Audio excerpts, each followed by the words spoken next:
ਇਸ ਵੇਲੇ ਮੈਂ ਹੈਗਾ ਜਾਰਡਨ ਦੇ ਇੱਕ ਨਾਰਮਲ ਜੇ ਗਰੋਸਰੀ ਸਟੋਰ 'ਚ ਅਸੀਂ ਕਾਫੀ ਪੀਣ ਲਈ ਰੁਕੇ ਸੀ। ਇਹਨਾਂ ਨੇ ਕਾਫੀ ਦਿੱਤੀ ਹੈ ਤੇ ਇਹਦਾ ਕਾਫੀ ਦਾ ਫਲੇਵਰ ਬਹੁਤ ਜ਼ਿਆਦਾ ਸਟਰੋਂਗ ਹੈ ਤੇ ਅਸੀਂ ਬੈਠੇ ਸੀ ਤੇ ਇਹਨਾਂ ਨੇ ਨਾਲ ਚਾਕਲੇਟਸ ਵੀ ਦਿੱਤੀਆਂ। ਜਿਵੇਂ ਆਪਣੇ ਫੈਂਟਾ ਹੁੰਦੀ ਹੈ ਤੇ ਫੈਂਟਾ ਵੀ ਪਈ ਹੈ ਬਟ ਅਰਬਿਕ 'ਚ 7 ਅਪ ਪੈਪਸੀ ਤੇ ਥੱਲੇ ਜੂਸਿਸ ਨੇ ਆ ਪਾਣੀ ਦੀ ਬੋਟਲਸ ਤੇ ਇੱਧਰ ਦੇਖੋ ਆ ਲੇਜ਼ ਦਾ ਪੈਕੇਟ ਕਿੰਨਾ ਵੱਡਾ ਹੈ ਤੇ ਉੱਪਰ ਤੁਸੀਂ ਛੋਟੇ ਪੈਕੇਟ ਦੇਖ ਸਕਦੇ ਹੋ। ਇੱਧਰ ਵੀ ਚੀਟੋਸ ਦੇ ਪੈਕੇਟਸ ਦੇਖੋ। ਚੀਟੋਸ ਆਪਣੇ ਛੋਟੇ ਹੁੰਦੇ ਮਿਲਦੇ ਹੁੰਦੇ ਸੀ, ਹੁਣ ਜ਼ਿਆਦਾ ਨਹੀਂ ਮਿਲਦੇ। ਉਹ ਇੱਥੇ ਇਹਨਾਂ ਦੀ ਇਹ ਮੈਗੀ ਹੈ ਤੇ ਇੱਥੇ ਦੇ ਓਰੀਓ ਬਿਸਕਿਟਸ ਐਂਡ ਜੈਲੀਜ਼ ਜਿਹੜੀਆਂ ਛੋਟੇ ਹੁੰਦੇ ਮਿਲਦੀਆਂ ਹੁੰਦੀਆਂ ਸੀ, ਆਪਣੇ ਬਹੁਤ ਛੋਟੇ ਛੋਟੇ ਪੈਕੇਟ ਮਿਲਦੇ ਹੁੰਦੇ ਸੀ ਨਿੱਕੀਆਂ ਨਿੱਕੀਆਂ, ਇੱਥੇ ਬਹੁਤ ਵੱਡੀਆਂ ਨੇ।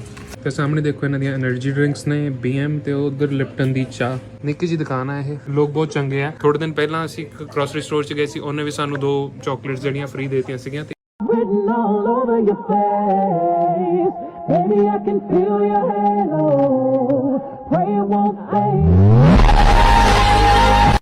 Hello everyone and welcome to Mr.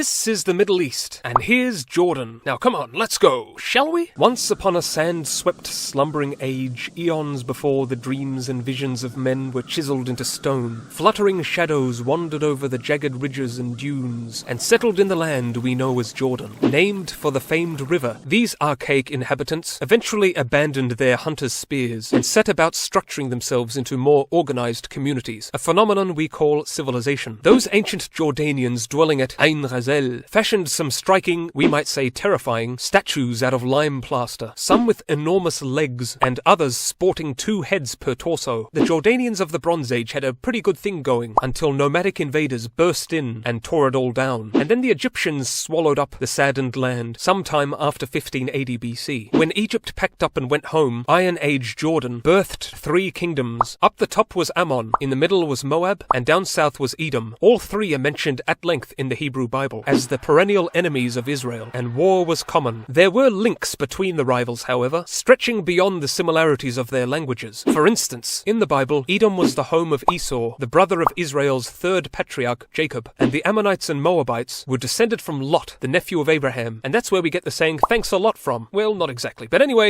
Moab was also the homeland of Ruth, who has her own book in the Bible, and who was an ancestor of Israel's King David. But blood ties didn't stop the bloodshed. This stele, for instance, dated to about 840 BC, was written by a king of Moab called Mesha, who describes a war with Israel, which the Moabites won. Jordan's days of independence were numbered, however, as various titans took turns taking over the territory. First were the Assyrians, who ruled and exacted tribute for quite some time before the Babylonians had a go at it, who were followed by the Persians and then the Greeks. Meanwhile, however, southern Jordan had seen an incursion by an Arab people called the Nabateans, who pushed the Edomites into southern Palestine and set about establishing their own kingdom, which was enriched by an extensive network of trade. The Nabateans, who were highly skilled craftsmen and whose kingdom at its height stretched up to Damascus, are today best known for their wondrous capital called Petra, a basin-based, mountain-skirted, rose-tinted city carved out of rock. For centuries it flourished like a flower in the desert due to a crucially clever system of water preservation. And then along came the Romans, whose legions took possession of Jordanian territory in the early 100s AD under Emperor Trajan. The Romans Romaned everything up, and Jordanian Christians built what is perhaps the world's very first church building. As the centuries passed and Eastern Rome/Byzantium and Persia fought, Jordan was often snatched by one or the other. And then in the 7th century, in marched the Muslims from Arabia, whose forces under Khalid ibn al-Walid decisively defeated the Byzantines and established Islamic rule under the Rashidan caliphs, who were followed by the Umayyad caliphs, and then the Abbasid caliphs, and then the Fatimid caliphs. Sounds busy, but this all happened over a long time, and poor Jordan was largely neglected by its alternating overlords and slipped into dusty poverty. The next big thing that happened in the land was the arrival of the crusading knights from Europe, who, in wresting control of the Holy Land, also gobbled up much of Jordan, where they built this imposing castle. The Mamluks of Egypt controlled Jordan for the remainder of the medieval era, and then the Ottoman Turks stepped in and added it to their empire. The Turks would prove unpopular masters, only interested in collecting taxes and not offering anything to aid or improve the once prosperous region. The early 20th century saw Jordanians revolt against Turkish British rule, which the Ottomans quelled with characteristic harshness. But just because a rebellion is crushed doesn't mean the underlying anger goes away, and it didn't. The Jordanians eagerly joined the British to fight the Turks in the First World War, in what's called the Arab Revolt. One of the conflict's key events took place in Jordan, at the Battle of El Aqaba, where the Bedouin leader of the Huwaitat tribe, or the Abu Tayy, alongside the famous Lawrence of Arabia, scored a great victory over the Turks in their surprise attack on the strategic port. The war ended in Ottoman defeat, but not in the independence the Arabs craved. Rather, British rule followed in what was then called Transjordan, though it was nominally governed by the Emir Abdullah bin Hussein. Tribesmen from present-day Saudi Arabia began raiding and pillaging villages in Transjordan until repelled by the British Air Force in 1924. Full independence was achieved in 1946, with Abdullah becoming king. 2 years later, Transjordan, alongside its neighbors, declared war on the newborn state of Israel, the Jordanians managing to gain control of the West Bank, as many thousands of Palestinians sought refuge in Jordan. And it was a Palestinian who assassinated King Abdullah in 1951, who believed the king intended to make peace with Israel. Jordan, along with Egypt and Syria, made war on Israel again in 1967, this time not so successfully, losing control of the West Bank, though Jordan soon claimed victory in the following year's Battle of Karama, where Israel failed in its objective to capture the Palestinian Liberation Organization's leader, Yasser Arafat. As the years passed, however, Jordan became uncomfortable with the increasing strength of the Palestinian militants in its borders, many of whom wanted to unseat the Jordanian monarchy. So Jordan took action in Black September, and in 1971 succeeded in booting the PLO out, who then set up their bases in Lebanon. 1994 saw Jordan make peace with Israel. Under Abdullah II, a number of happy reforms saw the economy do very well, and Jordan remained relatively unscathed by the 2011 Arab Spring turmoil, but was hard-pressed by the more than 1 million Syrian refugees that entered following that nation's civil war. But despite being buffeted and beset by neighboring troubles, Jordan has proven to be among the most stable and peaceful of Near Eastern nations, and today possesses a high level of human development with estimable industrial and IT sectors. But what awaits Jordan in the future, near and far? Comment below, but for now, bye-bye!